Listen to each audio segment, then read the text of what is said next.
శుక్లాంబరధరం విష్ణుం శశివర్ణం చతుర్భుజం ప్రసన్నవదనం ధ్యాయేత్ సర్వవిఘ్నోపశాంతయే అగజానన పద్మార్కం గజానన మహార్నిశం అనేకదంతం భక్తానాం ఏకదంతోపాస్మహే. ఓం గం గణపతయే నమః. ఓం శ్రీమాత్రే నమః. ఓం శ్రీ గురుభ్యో నమః. మా ఆది అస్సలను చూస్తున్నటువంటి మీ అందరికీ, అలాగే ఫారిన్ కంట్రీస్లో కూడా నా వీడియోస్ చూస్తూ నన్ను ప్రోత్సహిస్తున్నటువంటి మీ అందరికీ పేరు పేరున నా హృదయపూర్వక నమస్కారాలు.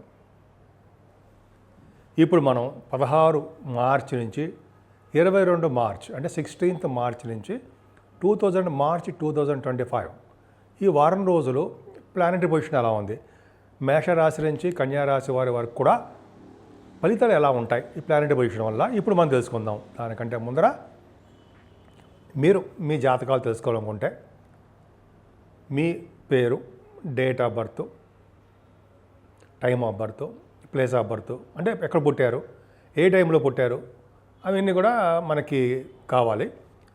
మీరు ఈ కింద స్క్రోల్ అవుతున్న నెంబర్కి మీరు ఫోన్ చేసినా, లేకపోతే నాతో మాట్లాడినా, లేకపోతే మీరు నాకు పంపించేసినా నేను చూస్తాను, మీతో మాట్లాడతాను కూడా. అంతేకాకుండా ముహూర్తాలు పెట్టడంలో కూడా మనం చేస్తూ ఉంటాము. గృహప్రవేశ ముహూర్తాలు కానీ, పెళ్లి ముహూర్తాలు కానీ, ఒడుగు ముహూర్తాలు, ఇవన్నీ కూడా మన ఆది ఆస్ట్రాలజీ తరఫున నేనే చేస్తూ ఉంటాను. నేను ఈ ఫీల్డ్లో ఆల్మోస్ట్ 1985 నుంచి ఉన్నాను. అంతకుముందు cost accountant, chart accountant, CMA, సరే అవన్నీ ఇంతకుముందు చెప్పాను. అవన్నీ దానికంటే ముందర కూడా మనం ఈ వారం రోజుల ఫలితాలు ఎలా ఉండబోతుందో తెలుసుకుందాం. అంటే 16th మార్చి నుంచి 22nd మార్చ్. తులారాశి వాళ్ళకి ఎప్పుడు అనుకున్నట్టుగానే ఎప్పుడు నవ్వుతూ ఆనందంగా బాగుంటారండి వాళ్ళు. వాళ్ళ థాట్స్ వేరు, వాళ్ళ యొక్క గోల్స్ వేరు, వాళ్ళ నిర్ణయాలే వేరు, వాళ్ళ తెలివితేటలే వేరుగా ఉంటాయి. అద్భుతంగా ఉంటారు వాళ్ళు. ఎందుకంటే వాళ్ళకి గురుబలం బాగా ఉంది. గురుబలం కాదు కానీ వాళ్ళకి ఒక బలం అక్కల, వాళ్ళకి వాళ్ళే బలవంతులు. ధనం విషయంలో ఏమాత్రం ఇబ్బంది పడరు. 18, 19 తారీఖుల్లో తలవంతరంకి వచ్చే ధనయోగం మాత్రం బాగా ఉంది. మీకు చక్కటి భోజన వసతులు, ఎక్కడికి వెళ్ళినా ఏదో ఒకటి మీరు తింటూనే ఉంటారు. కుటుంబంలో మంచి పేరు ప్రఖ్యాతులు సంపాదిస్తారు, ముఖ్యంగా గాయకులకి. అలాగే పాటలు పాడేవాళ్ళు అనమాట. అంతేకాకుండా యాంకరింగ్లో ఉన్న వాళ్ళకంటే కంఠధ్వని, ముఖవర్చస్సు అద్భుతంగా ఉంటుంది. అలాగే ప్రయాణాలు చేస్తూనే ఉంటారు, తీరా బండి అంటారు, తీస్తూనే ఉంటారు. పైగా 18, 19 తారీఖుల్లో ప్రయాణాలు ఉంటాయి. 21, 22 తారీఖుల్లో అసలు చెప్పక్కర్లా మీకు యోగం. అంటే ఆభరణ యోగమో, లేకపోతే గృహయోగమో, లేకపోతే మీకు వాహన యోగాలు కలగడానికి అవకాశం ఉంది. ఇంకా చెప్పాలంటే మీకు పట్టుదల ఎక్కువ అండి. 21, 22 తారీఖులో శుభవార్తలు వినడానికి అవకాశం ఎక్కువ ఉంది. శని మీకు పంచమ స్థానంలో శని ఉండడం వల్ల కొద్దిగా టెన్షన్స్ పడుతూ ఉంటారు. అప్పుడప్పుడు అస్తమానం కాదు, పుత్రికా సంతాన జననము కలగబోతోంది, మీకు ఉంటారు. అలాగే సంతానం వల్ల మీకు అభివృద్ధికరంగా చాలా చాలా బాగుంది. పంచమ స్థానంలో స్టాక్ మార్కెట్లో పెట్టుబడి పెట్టే వాళ్ళకి మాత్రము లాసులు రావడానికి అవకాశం ఉంది. ఏదేమైనా రవి రాహువులు 6వ భావంలో గ్రేట్. శుక్రుడు తప్పు కదా, మరి మీ రాశ్యాభి శుక్రుడు 6వ భావంలో తప్పు ఉండకూడదు. కానీ బుధుడు ఉన్నాడు అంటే మీకు 9th house లాడు. ఏదేమైనా 6వ భావంలో రవి రాహువుని మిమ్మల్ని కాపాడతారు. రవి ఇచ్చే మిక్కిలి శుభ ఫలితాలు రాహు కూడా ఇస్తాడు. పాపులు 3, 6, 11 స్థానాల్లో ఉండాలి కదా, అలాగే ఖచ్చితంగా మీకు బాగున్నారు. రవి బుధులు పర్ఫెక్ట్గా 6వ భావం ఉండడం వల్ల మీకు ప్రతి రంగంలోనూ విజయం సాధించడము, ముఖ్యంగా రాజకీయ రంగంలో పదవులు రావడానికి అవకాశాలు ఉన్నాయి. ముఖ్యంగా ఆడవాళ్ళకి చెప్తానండి, విదేశాలు వెళ్ళడానికి, స్టాంపింగ్ అవ్వడానికి మీకు అవకాశాలు ఉన్నాయి. అలాగే ఆరోగ్యవంతులుగానే మీరు ఉంటారు, అనారోగ్య సమస్యల నుంచి దూరంగా ఉంటారు.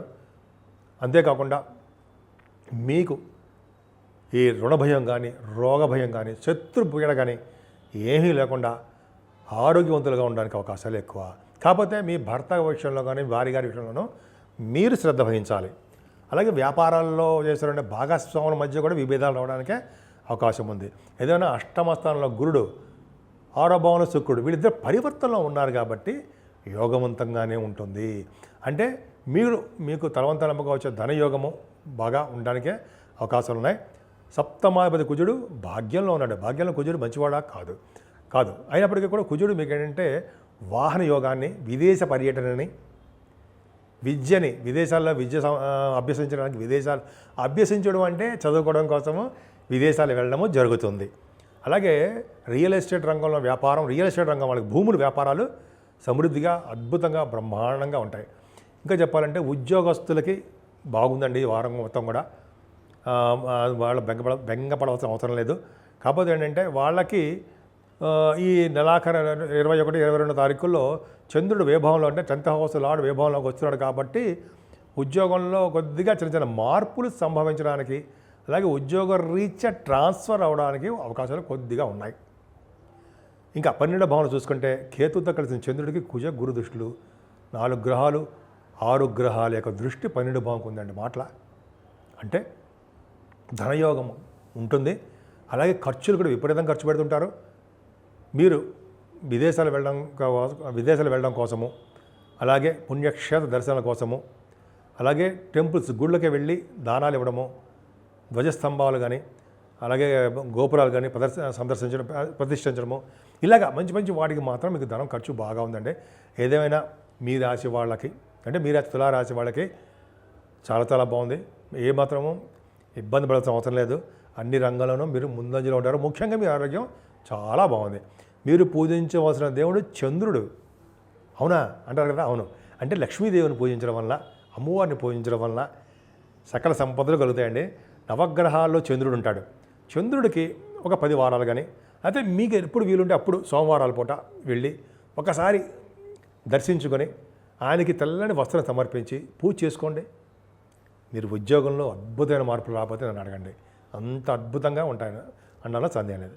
సో ఈ విధంగా మీరు మీ అమ్మవారు మీకు తోచిన అమ్మవారిని పూజిస్తూ అన్ని రంగాల్లోనూ మీరు ముందంజలో ఉంటారని ఆశిస్తున్నాను.